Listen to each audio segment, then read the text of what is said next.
देखिए, आप लोग को पढ़ाना है इसमें दही वाली मगमा। और दही वाली मगमा कहानी के लेखक श्रीनिवास जी। और यह कन्नड़ भाषा के, आपको याद रखिएगा, कन्नड़ भाषा के सर्वश्रेष्ठ कहानियों में से एक कहानी, जिसका हिंदी रूपांतरण करके आपके 10वीं कक्षा के वर्णिका अध्याय 1 में संकलित किया गया। अब इस कहानी की मुख्य नायिका है मगमा। मगमा दुल्हन बनके अपने पिया के संग ससुराल आती है। और पिया के संग ससुराल आती है तो विदाई के समय क्या है कि मगमा को उपहार के स्वरूप कुछ वस्तु मिल रहे हैं। जैसे मां के द्वारा, मगमा की मां के द्वारा कुछ गहने दिए जा रहे हैं और एक भैंस का बच्चा मिल रहा है, जिसे लेकर मगमा अपने ससुराल आती है। और प्राचीन काल में विदाई के समय जो उपहार दिया जाता था उसको दहेज कहा जाता था। तो मगमा आभूषण और भैंस का बच्चा दहेज के रूप में लेकर अपने ससुराल आती है। ससुराल आती है तो मगमा के ससुराल में सास ससुर, देवर, ननद, अन्य कोई नहीं है। कह सकते हैं कि इसका पति अकेला है। लेकिन शादी के समय दूर के रिश्तेदार लोग आए हुए हैं। सब कोई एक साथ मिलकर मगमा का आदर सत्कार करते हैं और सब एक एक करते करते सारे मेहमान चले जाते हैं। अब मगमा अपने आंगन में है और एक पड़ोसी, मगमा की एक पड़ोसी है जो उनकी सासू मां लगेगी, वह उन्हें काकी कहती है और वहां पर वह खड़ी है। तब तक दरवाजे पर किसी की पुकारने की आवाज आती है। वह मगमा के पति का नाम लेकर बुलाता है कि अरे मगमा, अरे बाहर निकलिए आप। मगमा का पति चुपके से जाता है वहां और जाके कहता है कि जी महाजन। इस बात से स्पष्ट होता है कि वह कर्जदार है और कर्ज के लिए आया हुआ है। वह मगमा के पति वहां जाकर कहते हैं कि जी महाजन। तो वह कहता है क्यों रे, कर्जा लिया था मेरा और वापस कब करेगा? अब तो तुम्हारी विवाह भी हो गई, कहा था कि विवाह के बाद चुका देंगे तुम्हारे पैसा, क्यों नहीं देता पैसे? तब तक उसका पति कहता है कि विवाह में खर्च हो चुके हैं, हम कमा कर आएंगे तो आपके पैसे वापस कर देंगे। यह जो शब्द बोलता है यह साफ साफ आंगन में सुनाई देता है। आंगन से मगमा जिसे अपनी सासू मां कहती है, वह पास पड़ोस की है, वह आती है और वह आकर इन्हें कहती है कि बउआ पैसा आपका लाकर दे देगा, थोड़ा धीरे बोलिए क्योंकि नई नवेली बहुरिया आई हुई। और नई नवेली बहुरिया है तो लोग क्या सोचेंगे, बहुरिया क्या कहेगी। तो महाजन कहता है कि जब इतना ही तुम्हें शर्म है, इतना ही लज्जा है, तो मेरे पैसे वापस क्यों नहीं कर देते सूद समेत? वह स्त्री कहती है कि कुछ दिन के लिए समय दे दीजिए बबुआ को, प्रदेश जाएंगे और लौट कर आएंगे तो आपके पैसे दे देंगे। महाजन कहता है कि नहीं, मेरे पैसे चाहिए। उनका पति, मगमा का पति आंगन में आता है और कुछ मायूस होकर बैठता है। मगमा आती है और मगमा कहती है कि आपकी उदासी का कारण मैं जानती हूं, आप चिंतित मत होइए।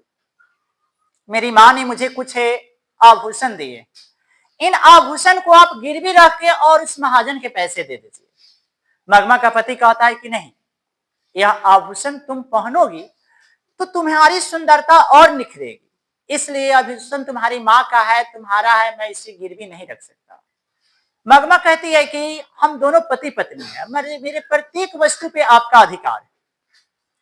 और रही बात आभूषण की, तो हम आपको कहते हैं कि स्त्री का वास्तविक आभूषण उसका पति ही होता है। हमारे भोजपुरी भाषा में कहा जाता है कि सैया से 16 सिंहार बा। वही बात मगमा उन्हें बताती कि आप हैं तो आपसे मेरा पूरा श्रृंगार है, और यह आभूषण क्या है? मेरा वास्तविक श्रृंगार तो आप।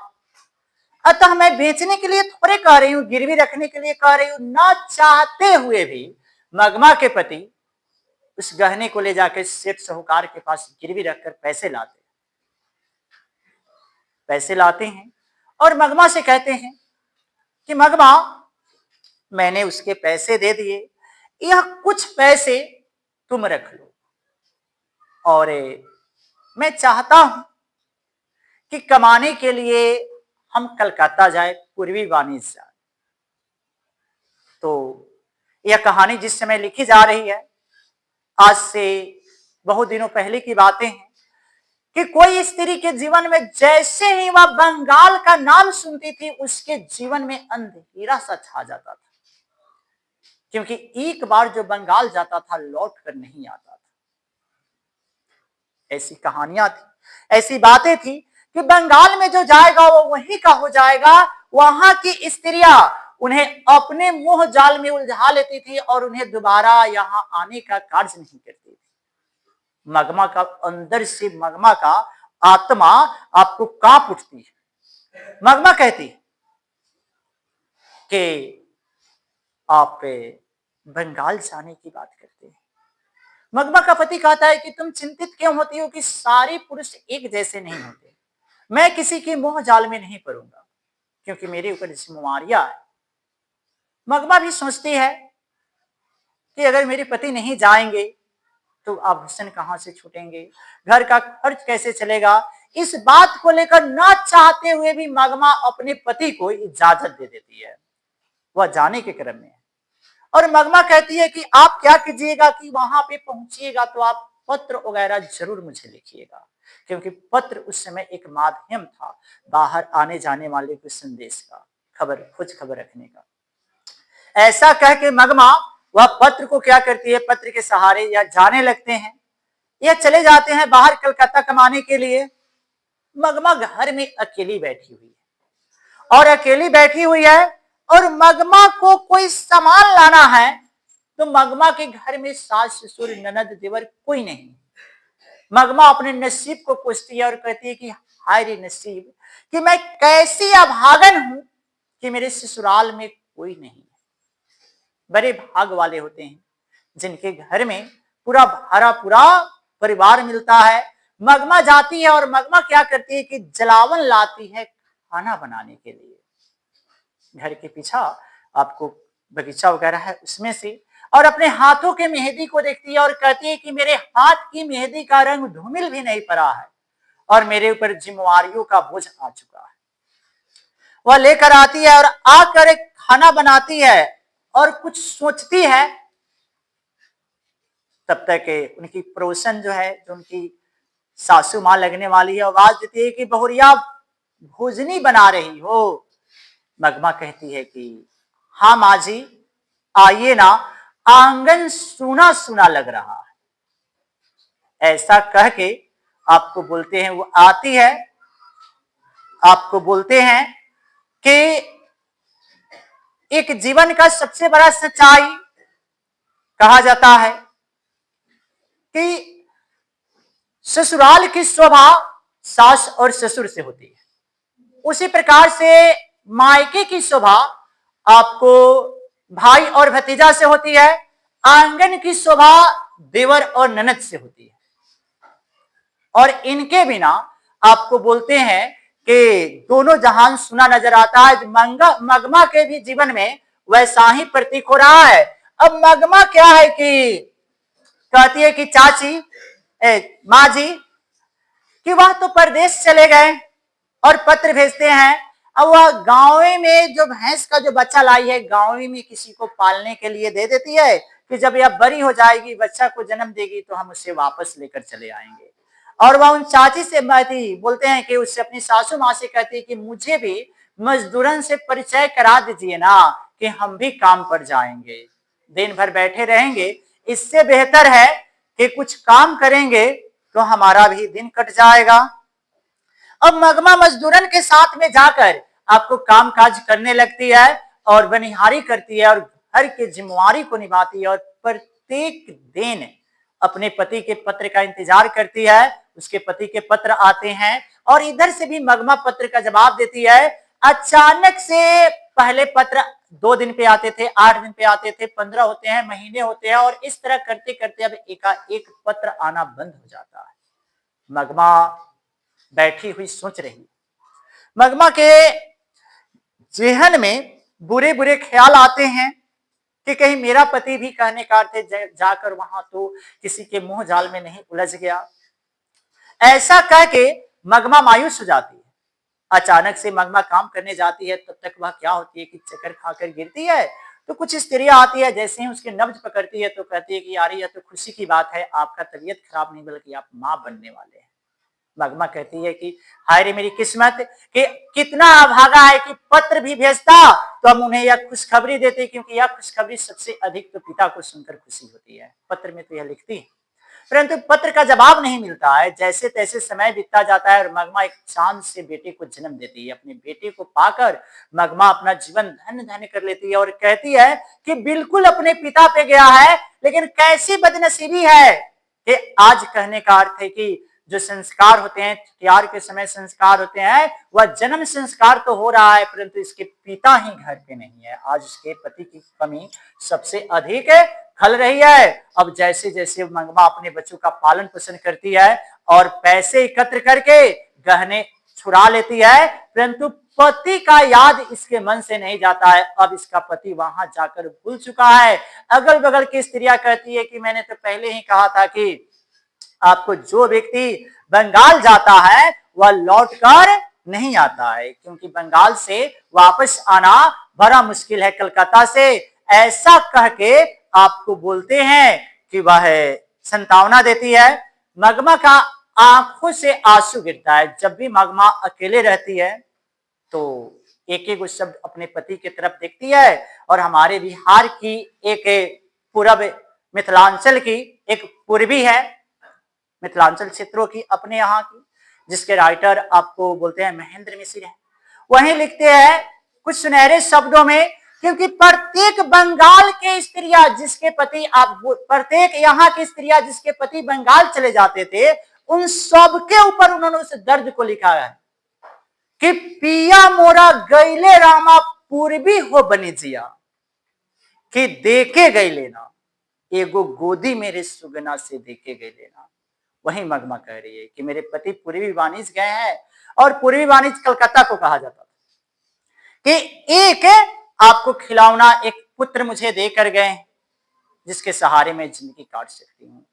मगमा अपने बेटे का पढ़ाई लिखाई कराने लगती है और जैसे जैसे समय बीतता है मगमा के पास कुछ पैसे होते हैं और मगमा वह भैंस जो दी हुई है वो भी एक बच्चे को जन्म दिया उसे भी लेकर चली आती है। और मगमा क्या करती है कि अपने माथे पे दही उठा लेती है और बंगलौर शहर निकल पड़ती है, जो आपको थोड़ी सी उसके गांव से दूर पर है। अब मगमा कहने का अर्थ दही बेचने का कार्य करती है। इस तरह से मगमा का नाम अब दही वाली मगमा पर जाता है और वो बंगलौर जाती है। आने जाने के क्रम में बोलते हैं कि श्रीनिवास जी की पत्नी है, श्रीनिवास जी है, उनसे मगमा को बड़ा लगाव हो जाता है।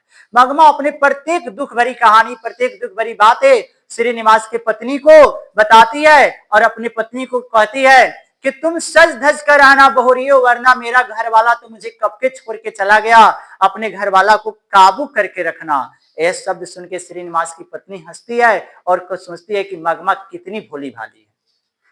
आपको बताते हैं कि इनको सहानुभूति है श्रीनिवास की पत्नी और श्रीनिवास जी से। समय जैसे तैसे बीतता है। आज मगमा का बेटा नवयुवक हो चुका है, मगमा का बेटा बड़ा हो चुका है। उसके विवाह के लिए रिश्ते दूर दूर से आते हैं। मगमा कहती है कि हाय रे किस्मत कि इसका बाप रहता तो कब के इसका विवाह हो गया रहता, परंतु आज गांव समाज है वही ना सब कुछ करेगा। अतः मगमा अपने बेटे का विवाह करती है और विवाह के दिन मगमा काफी खुश है कि आज उसका बेटा विवाह करने जा रहा है। जब मगमा का विवाह, मगमा के बेटे का विवाह एक बड़े ही सुंदर लड़की नजमा है जिसके संग होकर आता है। नजमा जब दुल्हन बन के आंगन में आती है, आंगन में आपको बोलते हैं मंगल गीत गाए जाते हैं, लोग हंसी अटखेलिया कर रही है। मगमा अपने पुराने दिनों में खो जाती है और मगमा को याद आता है कि हम भी कभी इस आंगन में इसी तरह दुल्हन बनकर आए थे और पता ना किसकी नजर लग गई कि कहने का अर्थ है कि हमारी खुशियां कुछ दिनों तक ही रही। अचानक एक आदमी आकर बोलता है कि अरे मगमा, अरे बहुरिया को मुंह दिखाई का रस्म पूरा नहीं करोगी? मगमा कहती है कि एक ही तो मेरी बहुरिया है। अतः मगमा क्या करती है कि अपने जो आभूषण है, ऑब्जेक्टिव हमेशा पूछता है कि मगमा के पास कौन कौन से गहने थे।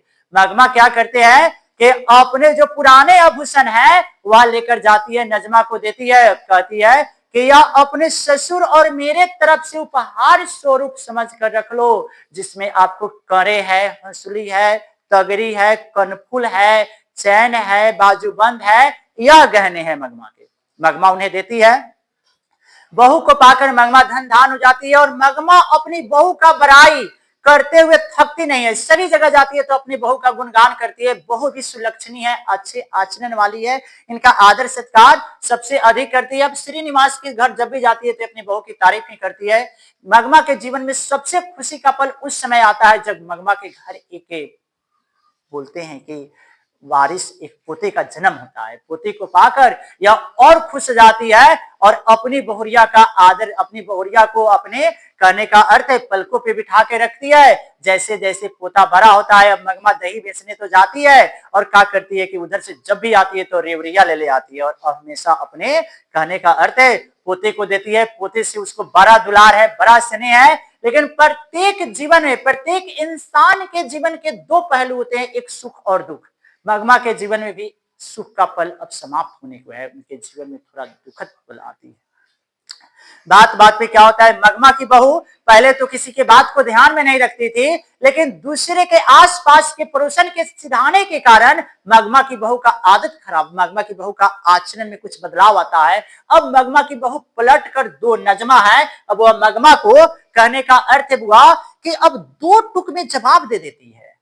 पहले जवाब नहीं देती थी, अब मुंह लगा बोलने लगती है। और कहने का अर्थ छोटी छोटी गलतियां एक दिन ऐसी आती है कि मगमा और नजमा में दोनों में लड़ाई का जरिया बन जाता है। मगमा अपनी प्रत्येक दुख भरी कहानी जाकर श्रीनिवास की पत्नी को कहती है और श्रीनिवास की पत्नी समझाती है कि मगमा तुम दुखी मत हो, क्योंकि प्रत्येक इंसान के जीवन में सुख दुख आते हैं। मगमा कहती है कि मैंने कितना दुख काट कर उसको पाला है, पोसा है, इसी दिन के लिए कि मैं गाली सुनूं, इस तरह के शब्द कहूं। एक दिन का बात है कि इनके जीवन में एक बहुत बड़ा उतार चढ़ाव आता है। मगमा के जीवन में मगमा दही बेचकर आती है, तब तक देखती है कि नजमा अपने बेटे को मारती रहती है। मगमा जाती है और उसका हाथ छुड़ा लेती है और पोते को अपने तरफ खींची और कहती, क्यों रे चुड़ैल, क्यों मार रही है मेरे पोते को?